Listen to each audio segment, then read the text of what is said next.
Good. Back in Portoa. Spells are good. Healing is good. Saving is good. Not stabbing passers-by as they pass by is good. Let's go see the queen. We rescued the queen from behind the waterfall, in the cave behind the waterfall. She was turned to stone. And she's put out the welcoming committee, I see. Great. You could let me in without needing to put your guard to sleep, really. Aw. Actually, you were in my way. It wasn't so much of a brave and selfless rescue. It was more self-centered. Oh well.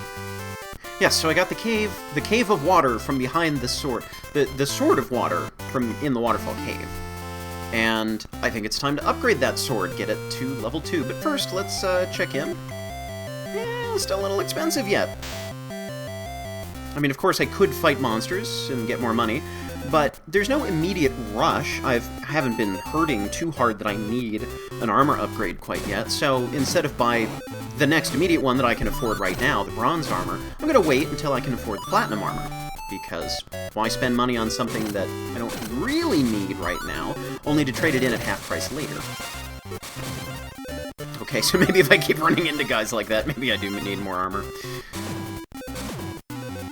Ah! The bird, bat, flying, evil, doom circle things. So if you've seen the playthrough of the NES version of this game that Jetty, our editor-in-chief for Game Cola, did just before I did this one, you'll remember perhaps that he complained a lot about the birds everywhere. They just appear out of nowhere, and they continue to chase you, and they're faster than you are, so you can't run away from them. Just very challenging enemies. And they are challenging enemies, they are tricky, and they can be obnoxious. But they're not impossible to fight. There's a couple good ways to handle them. For example, there is an iron necklace that, in the NES game, doubles your armor power. Again, the stat that protects you from physical collision damage like that, so if you get an iron necklace and you have high enough armor score, the birds bounce right off you, like the slimes we saw in the first area after a while. Ooh, good! Hey, Rage! I will gladly take your water ball. So if his job of waiting here for a century is done now, does that mean he can rage quit?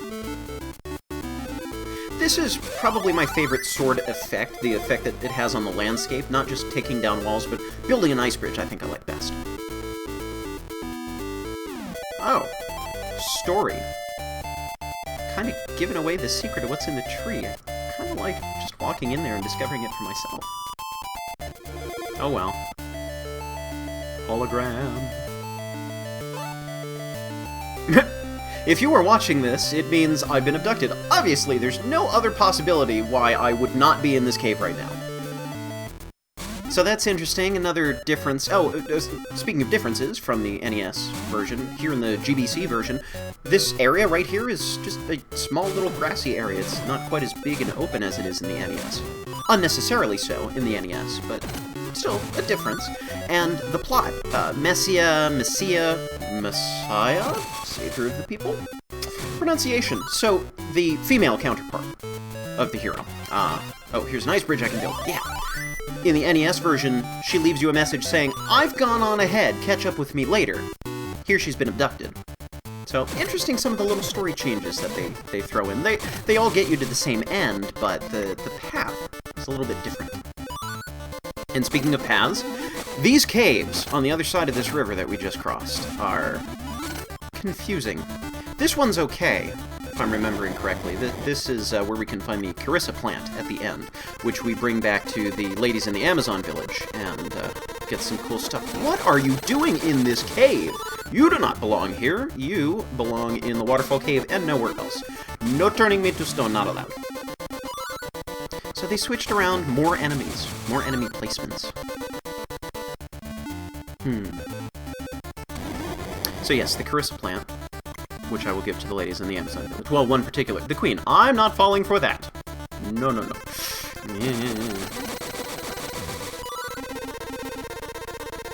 But this cave's not so bad, but the other one, where you find the fog lamp that you give to the boatman who lends you his boat to go out onto the angry sea, that one can be really confusing.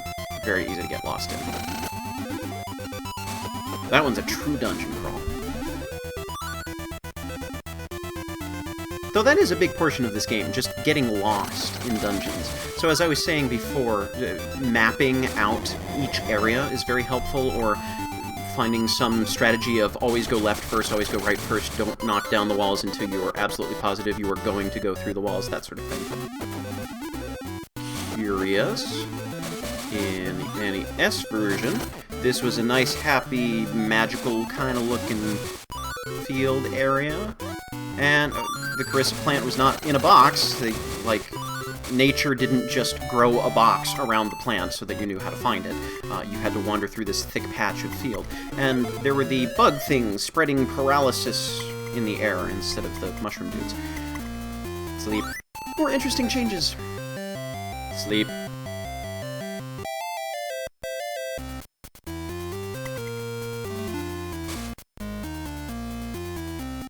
Well, can I afford something now? Yes. Platinum shield. Okay, so, even better shield, which I should equip one of these days, eventually. I swear I'm normally not this bad at equipping stuff. Yeah, okay, gonna sell my shield first. Yeah.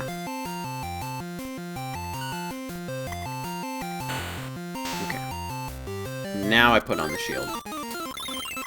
And I'm gonna speed ahead, because you've seen all of this. As far as leveling up goes, especially in a game like this, where it's not just turn-based strategy, but where you actively need to be... you can't just mash the attack button until the thugs are dead. Maybe this goes without saying, but, instead of perhaps fighting every single enemy all the time like I suggested earlier, which is still a good strategy, if you find that you are really struggling with an enemy, but still need to level up, I mean, just pound on the guys that you know how to fight that are easy enough, but pay attention to what kind of experience and gold totals you get out of them, and just rush past the other guys that are really tough, unless they are extremely worth it in terms of gold or XP. Why are we back to this music again? This is not appropriate cave music. Oh, well.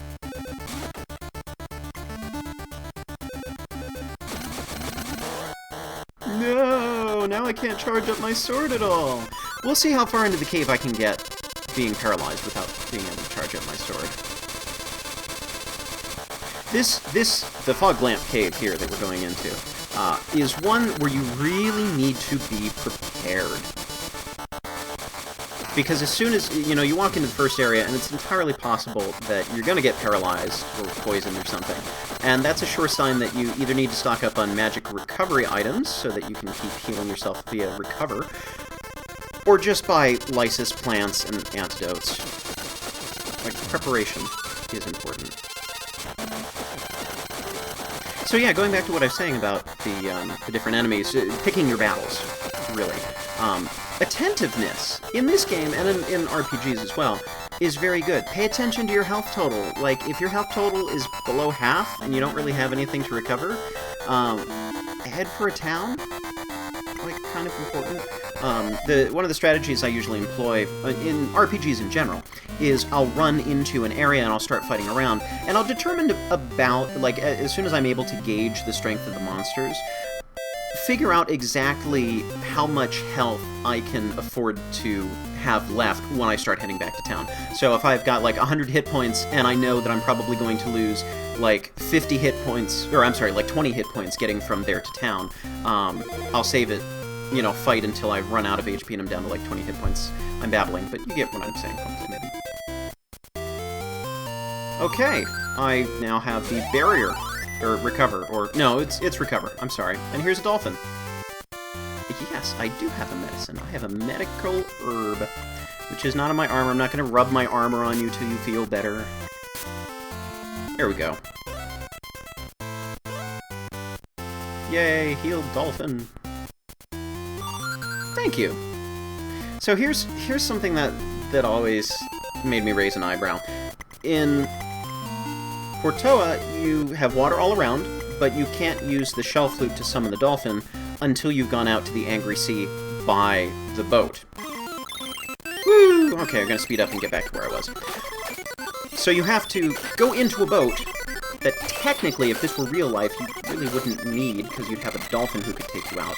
Unless the dolphin, like, left the cave and isn't listening for you and can't hear your shell flute, but anyhow.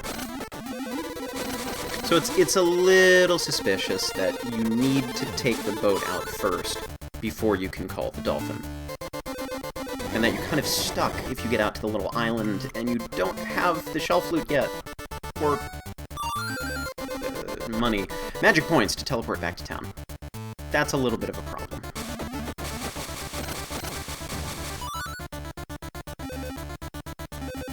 Back into the cave.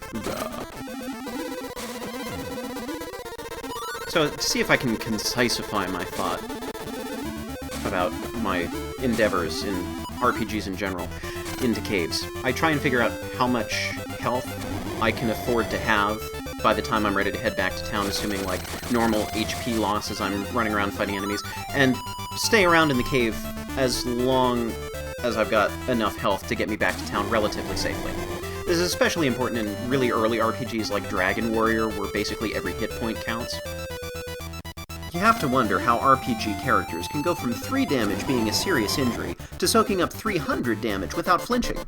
Yes, getting hit by a truck would have killed an ordinary person, but I just spent the last hour smacking snails with a baseball bat. It's kind of silly when you think about it.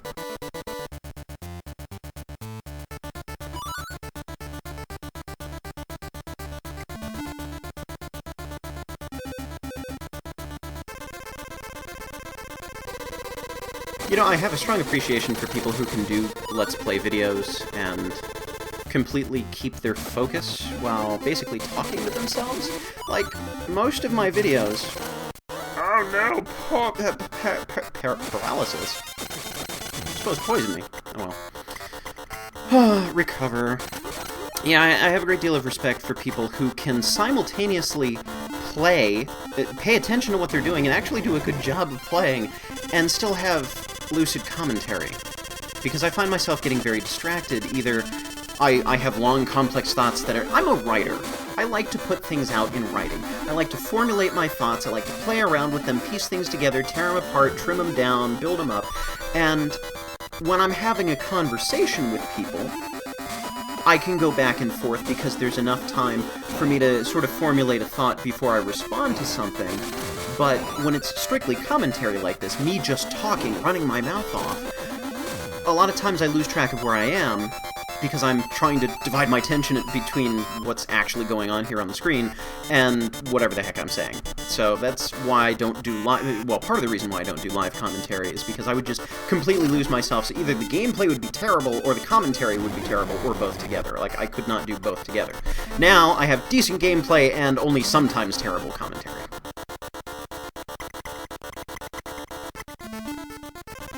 Let's try the sword of water for a while. And I apologize again for the music. You get a status ailment, and that sound effect just completely messes up the instruments for the main music.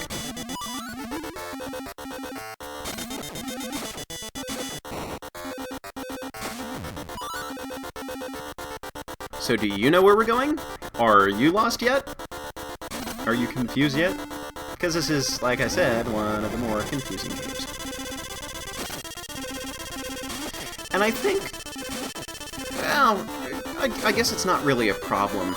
I think it's just that this cave and the cave for the Crystalis plant are so similar that it's very easy, and just almost right next to each other, that it's so very easy to get confused about the layout of one or the other if you're just making quick surgical strikes into there to beat up a couple enemies, take down a couple doors, maybe find some treasure chests, but not go all the way through because you're not prepared to do that yet.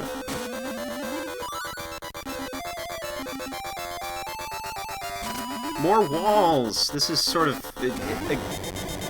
I think intentional game design. Just a sort of a reminder that you really do need to be prepared. Have enough magic on hand, have some items, so that getting paralyzed doesn't completely stop your journey through here. It's sort of a deterrent to just running and speeding by everything. Like, if you're not being careful, you'll get hit, you'll get paralyzed, you won't be able to charge up your sword to knock down all these walls. And I have the fog lamp! and I'm expected to believe that this random boat guy misplaced it in the deepest part of a cave that even a well-armed hero can barely make it through, behind a rock wall that can only be destroyed by a sword which only I possess. I'm thinking this guy's probably like Nightcrawler in disguise or something, just bamfing, teleporting through walls and misplacing things because he's moving too fast.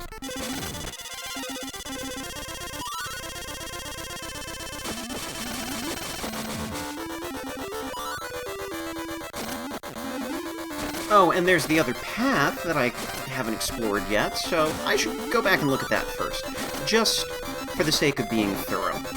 That's one of the things that Crystalis really emphasizes is exploration.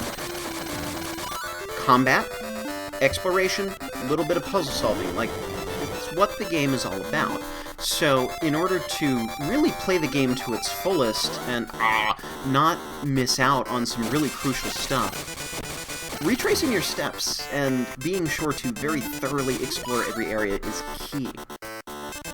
Because it is very easy to miss stuff in this game if you're just rushing through, so having little memories of, oh, I should probably go back to the Amazon village at some point to see if I can get into the leader's house later, you know, that sort of thing. Just little mental notes are necessary, really, unless you're using a walkthrough. Oh, well, convenient.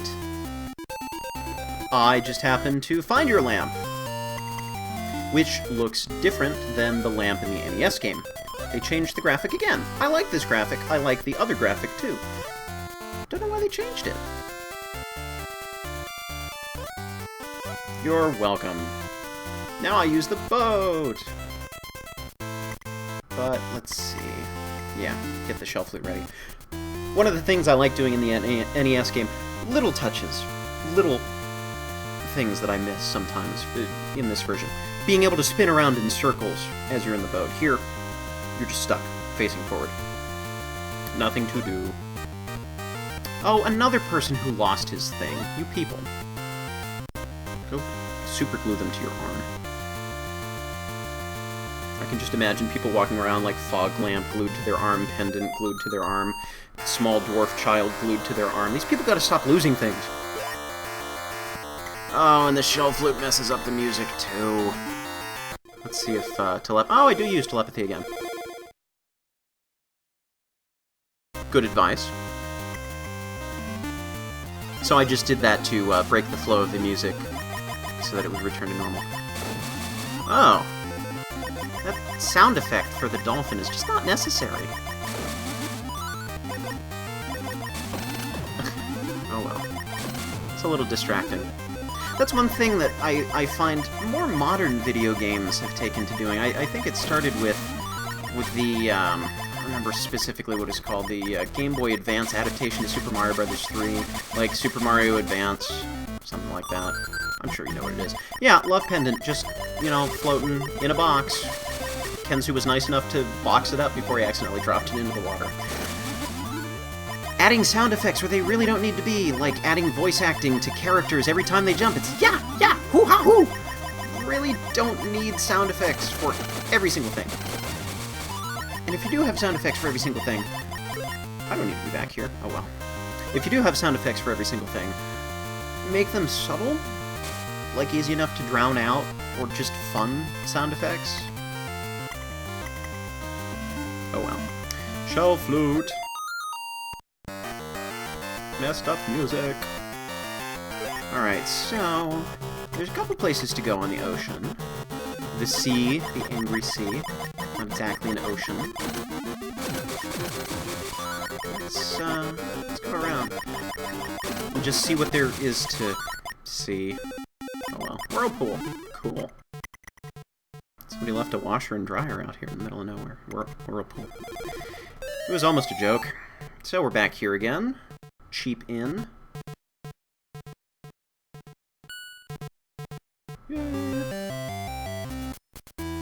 This section through here, from the beginning of Portoa, like coming down the ice slide after Mount Saber, through one of the towns that will be coming up after, just before Mount Hydra. that's my favorite section of the game, like my favorite continuous part, where there's nothing that really particularly annoys me. There's some challenging places, there's some places you can get lost, but it's just, I like the aesthetics all through there. Like Portoa, I love the grass and the water and the waterfalls, and I like a little bit of the backtracking now, if you feel like it, that the world kind of opens up, and you can start taking on side quests, playing the game a little bit out of order, if you so desire. So it's my favorite large chunk, continuous chunk of the game. So here's that Amazon village I was talking about.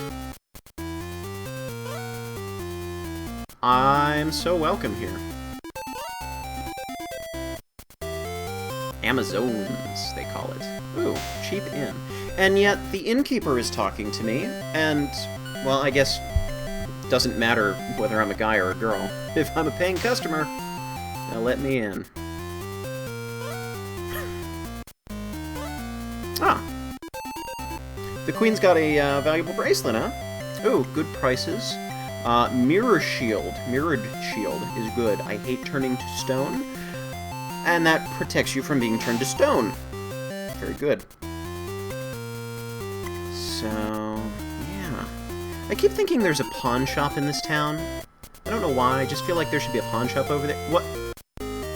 Are you in the same guild, like the guard union of people who just walk in front of the door at all times like you're a guard and doing your job? How dare you? I don't believe this. Sleep. I'm gonna do this my own way. Hi there! Don't mind me, I'm just barging in. I'm a man, just barging in to the queen's room. And I got the blizzard bracelet. I can't speak, I'm sorry. Blizzard bracelet. Let's try this out. That's not very good. Compared to the NES one that does this big cool swirl, it's not very good.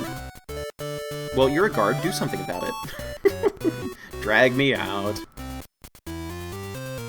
Keep me out. Okay. But this is interesting. Another Game Boy Color change. There's now a moon logo and a little moon pillar outside here, which is probably a hint that this is where we can find the Bow of Moon later on.